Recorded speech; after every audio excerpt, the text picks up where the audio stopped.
Hippon vous présente Motor Info TV, le MAG.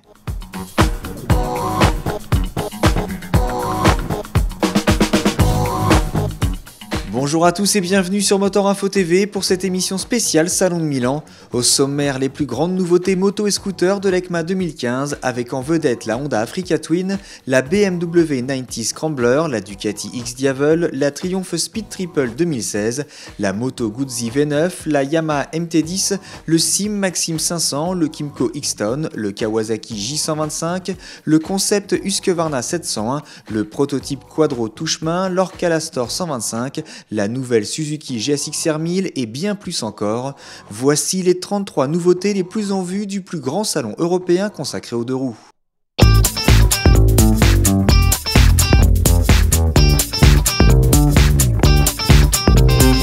Chez Yamaha, la star du salon est sans conteste la MT10, la plus puissante représentante de la gamme MT du constructeur japonais. Ce musculeux roadster aux allures de Transformers embarque le moteur de la sportive YZF-R1 dernière du nom. Si la puissance du 4 cylindres crossplane n'est pas encore connue, les ingénieurs ont particulièrement travaillé sur les valeurs de couple à mi-régime. Pour apprivoiser la bête, des assistances électroniques sont de la partie avec différents modes moteur et un contrôle de traction. La MT10, qui chasse clairement sur les terres de la Kawasaki Z1000, sera disponible au printemps 2016 sous la barre des 15 000 €. Autre montée en gamme, la XSR 900 vient prêter main forte à la XSR 700 testée récemment sur notre chaîne. Ce roadster très néo et un peu rétro emprunte le châssis et le moteur de la MT-09. Nous retrouvons donc un 3 cylindres de 850 cm3 assisté d'un anti-patinage, d'un embrayage anti-dribble et de 3 cartographies, le tout dans un châssis avec fourche réglable en précontrainte et amortisseur réglable en précontrainte et détente. Niveau look, la ressemblance avec la XSR 700 est évidente, malgré un phare un peu moins profond et un compteur rond légèrement différent. Les pièces en alu habillent subtilement cette machine qui devrait investir les concessions au premier trimestre 2016 à un tarif inférieur à 10 000 €. Hormis ces deux nouveautés majeures, nous sommes tombés sous le charme du concept néo-rétro Resonator 125. Sur cette machine pensée pour séduire les jeunes générations, le moteur à injection n'est pas celui de l'YBR 125, mais ressemble fort au monocylindre 150 monté sur certaines Yamaha indiennes. Certains éléments comme les amortisseurs arrière à bonbonnes séparées, les têtes de fourche ajourées, les commodos ou encore les traitements de surface ne seront probablement pas retenus sur une moto de série de ce niveau de gamme. Notez enfin le tableau de bord style smartphone qui devrait rassembler les fonctionnalités connectées. Autre curiosité, la moto 3 roues selon Yamaha. Cette machine embarque le moteur 3 cylindres de la MT-09. Clairement sportif, le design est plutôt réussi. Ce n'était pas évident avec la surcharge visuelle que constitue ce type de train à vent. Bien plus équilibré que les réalisations artisanales du genre, l'engin est à l'opposé de l'image placide des scooters 3 roues de série. Pour le moment, aucune indication sur une éventuelle commercialisation, mais l'état avancé du projet nous laisse penser que ce concept pourrait un jour prendre le chemin des concessions.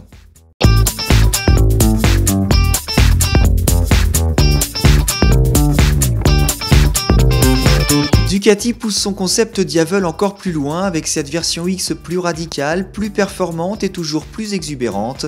Au programme, un V-Twin Testa Stretta de 1262 cm3 développant 162 chevaux à 9250 tours minute, une transmission par courroie, une commande ride-by-wire entièrement reparamétrée, un empattement allongé, un angle de colonne plus ouvert et un look aussi bestial qu'envoûtant. Pour tempérer les ardeurs de ce custom extrême, l'électronique veille au grain, 3 cartographies moteur, un anti-patinage, un régulateur de vitesse et un système de démarrage assisté sont de la partie. Pour le prix et la disponibilité de la Ducati X-Diavel, il faudra encore un peu patienter. Autre morceau de choix sur le stand italien, la Panigale 959 dont le bicylindre de 955 cm3 répond désormais aux normes Euro 4. Visuellement, la belle s'offre un très léger lifting et adopte un double échappement plus imposant et moins harmonieux que sur l'ancienne 899. En revanche, la puissance passe de 148 à 157 chevaux et le couple progresse significativement.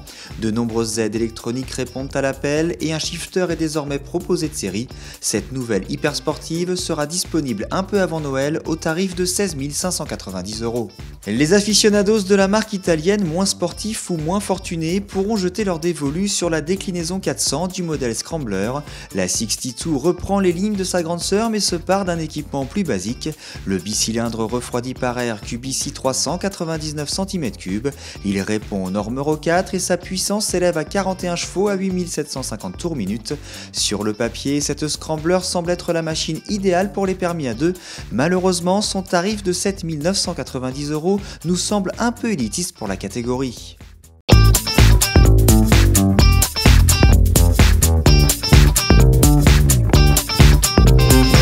Deuxième opus de la gamme rétro bavaroise, voici la BMW R90 Scrambler. Subtilement modifiée, la base de la 90 se prête à merveille à cet exercice de style sobre et équilibré. Bien sûr, la moto est prévue pour être personnalisée grâce à une ligne d'accessoires dédiée avec notamment une selle monoplace, un contour analogique, une grille de phare, un sabot moteur ou encore une plaque numéro. Pour donner un comportement plus agile et ludique à sa 90, la marque a joué sur la partie cycle et l'ergonomie. La fourche inversée est remplacée par un élément classique à souffler de moindre diamètre. L'angle de colonne de direction perd 3 degrés. Pour préserver la stabilité et la neutralité, l'empattement augmente ainsi que la chasse. Le guidon est rehaussé et rapproché du pilote, la selle moins épaisse et les repose-pieds abaissés et reculés. La hauteur de selle, quant à elle, passe de 785 à 820 mm. Afin de lui donner des capacités touche-main, les débattements de suspension avant-arrière passent de 120 mm chacun à 125 et 140 mm. L'amortisseur est réglable en précontrainte et détente et les repose-pieds crantés sont équipés de caoutchouc amovible. Les pneus Metzeler d'origine sont montés sur des jantes à bâton, ce qui devrait satisfaire la majorité des utilisateurs. La disponibilité et le tarif de ce modèle ne sont pas encore définis. 2016 signe également l'arrivée de BMW sur le segment des moins de 500 cm3 avec le modèle G310R fabriqué en Inde. Ce roadster au gabarit valorisant et au design assez convenu est propulsé par un monocylindre 4 temps 4 soupapes à refroidissement liquide. Ce dernier développe 34 chevaux à 9500 tours minute pour un couple maxi de 28 Nm à 7500 tours minute. Côté partie cycle, la G310R est dotée d'une fourche inversée de 41 mm de diamètre et d'un mono-amortisseur réglable en précontrainte monté sur biellette. Affichant 158 kg à sec, cette petite BMW promet de vous emmener à la vitesse maxi de 145 km/h chrono et de vous offrir une consommation moyenne de 3,3 litres au 100 km. La disponibilité et le tarif de ce modèle ne sont pas encore connus.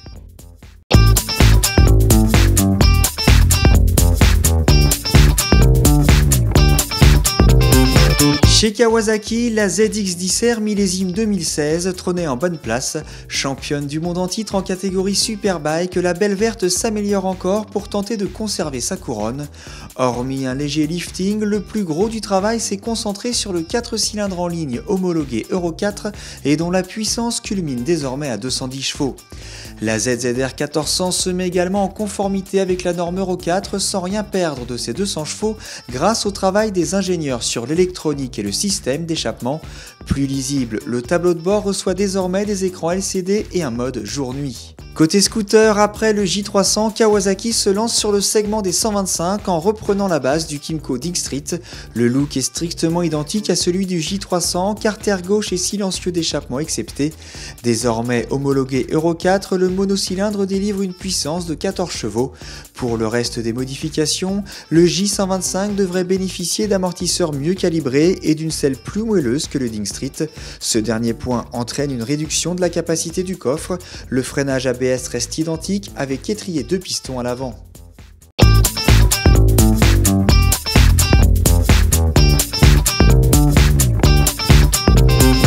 Pressentie à l'EICMA 2014 avec le prototype True Adventure, l'Africa Twin était la star incontestée du stand Honda.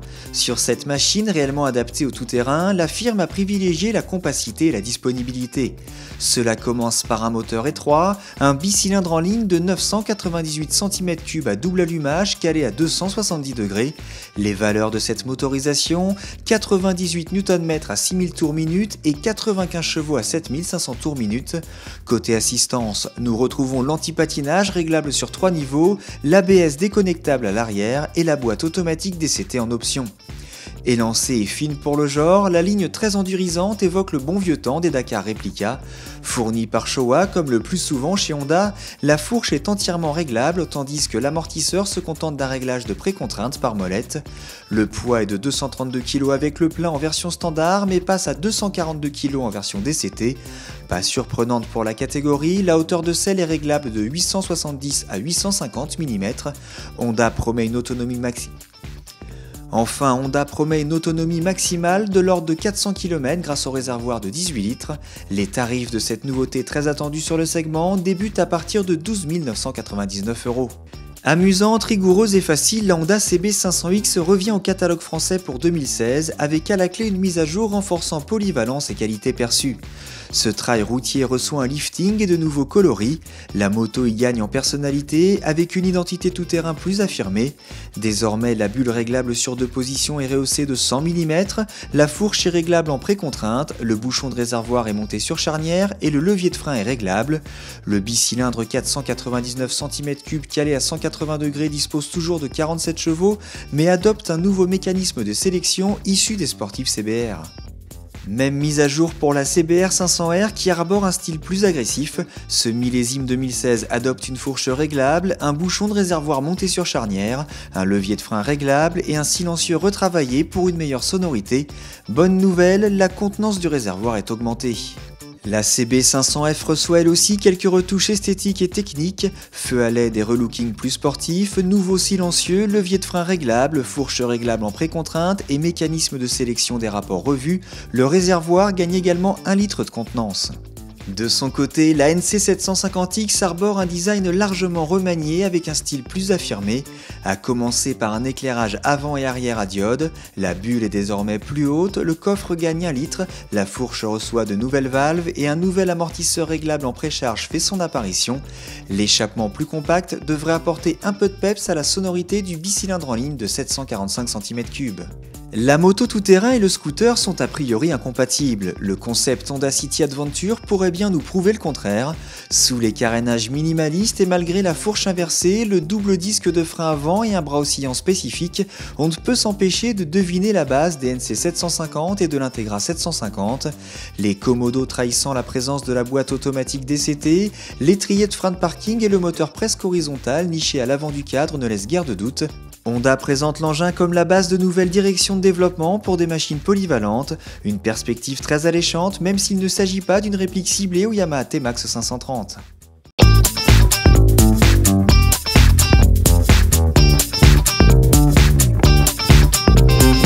Déjà aperçu l'an dernier sur le stand Kymco, le scooter Sport GT X-Town débarque enfin dans sa version commerciale. Le modèle 125 développe 14,3 chevaux tandis que le modèle 300 dispose d'un moteur de 23 chevaux. Les 2 cylindrés passent naturellement en norme Euro 4. Le look est plus racé que celui du Downtown, la finition semble sérieuse et les aspects pratiques sont bien présents. Notons par exemple un coffre sous la selle pouvant loger 2 casques intégraux, 2 vides-poches avec prise USB, des feux à LED à l'avant et à l'arrière, ou encore un tableau de bord complet. De son côté, le G-Dink 300 ABS évolue sensiblement, design plus nerveux, coloris biton, optique profilée. Le style global se veut plus moderne et légèrement plus sportif. Le monocylindre 270 cm3 de 23 chevaux passe à l'Euro 4 et prend place dans un châssis rigidifié. Surprise sur le stand SIM du salon EICMA 2015 avec ce concept Maxim 500 qui symbolise la nouvelle orientation prise par la marque taïwanaise. Ces lignes, quoique inspirées des scooters nippons à caractère sportif, n'en sont pas moins très réussies et bien dans leur temps. Trônant fièrement sur son podium, le Maxim 500 arborait fourche inversée, étrier de frein avant radio et feu 100% LED. Enfin, SIM mentionne une suspension de type moto, la finition des plus flatteuses et de bon augure pour les prochains développements que nous attendons avec impatience.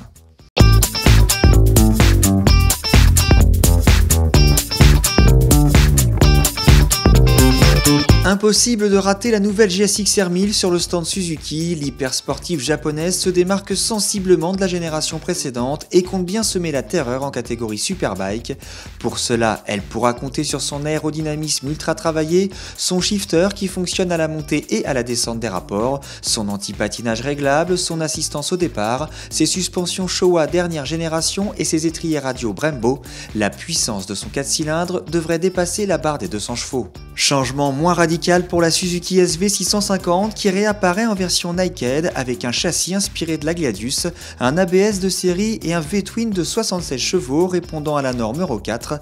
Pensée pour les débutants, la SV650 profite d'une hauteur de selle très accessible et de différentes aides pour les démarrages et la conduite à bas régime. Autre modèle idéal pour débuter, la Suzuki Vanvan débarque en France dans une version 200 cm3. La marque japonaise espère ainsi surfer sur la vague rétro qui touche l'Europe en proposant cette machine au style très 70s. Annoncée pour 17 chevaux, la puissance du monocylindre refroidi par air et huile reste modeste, mais la polyvalence de la machine et son look pourraient faire son petit effet. Une version 400 ou 600 pourrait même créer la surprise sur le marché français, à bon entendeur.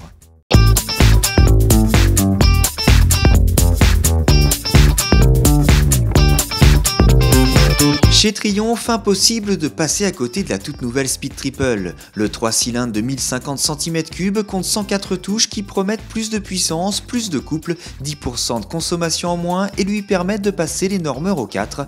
Les modifications ont porté sur la culasse, les corps d'injection, les pistons, le vilebrequin, l'échappement, l'embrayage et le radiateur plus compact. La moto gagne un pack électronique comprenant 5 modes de conduite, s'y ajoute un ABS et un anti-patinage déconnectable. La Speed Triple R se distingue par ses suspensions Öhlins, un échappement logé en position basse sous le moteur et des pièces taillées dans la masse, guidon, tête de fourche et ponté, cage d'axe de bras oscillants et de roues arrière. Autre star du stand anglais, la Tiger Explorer 1200 qui adopte notamment un nouveau silencieux et de nombreuses évolutions technologiques pour améliorer le contrôle de la machine et passer les normes Euro 4. Au programme ABS et contrôle de traction déconnectable, suspension semi-active, différents modes de pilotage et une aide au démarrage en côte. Ces équipements varient selon les versions choisies, mais une chose est sûre, tous les modèles 2016 profiteront d'une bulle réglable électriquement. Difficile également d'échapper à la déferlante Bonneville avec pas moins de 5 nouveaux modèles prévus en 2016. La Street Twin tout d'abord qui représente l'entrée de gamme de cette nouvelle génération de Bonneville. Propulsé par un twin de 900 cm3, ce roadster canaille dispose d'un ABS déconnectable, d'un anti-patinage et d'un accélérateur ride-by-wire. Les T120 et T120 Black, très largement inspirés du modèle de 1968, embarquent un bicylindre 1200 cm3 injection 8 soupapes et refroidissement liquide. Les assistances de série sont identiques à la Street Twin, mais 2 modes de conduite supplémentaires sont proposés. Enfin, la Truckstone se modernise également en profitant de toutes les technologies précitées et d'un mode sport supplémentaire. Le nouveau bicylindre 1200 est évidemment de la partie, il est associé à une boîte 6 rapports. La version R se dote d'une fourche Showa de gros diamètre et d'un double amortisseur arrière entièrement réglable, de pneus Pirelli Diablo Rosso Corsa, d'un double disque flottant, d'étrier monobloc et d'un maître cylindre Brembo.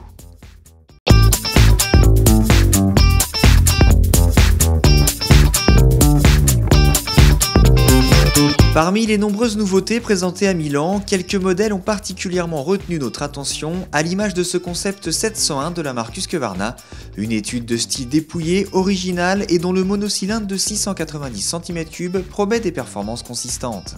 Autre concept particulièrement attrayant, ce Quadro 4 roues typé SUV. Ce prototype dispose de 2 roues motrices et d'une suspension HTS électronique.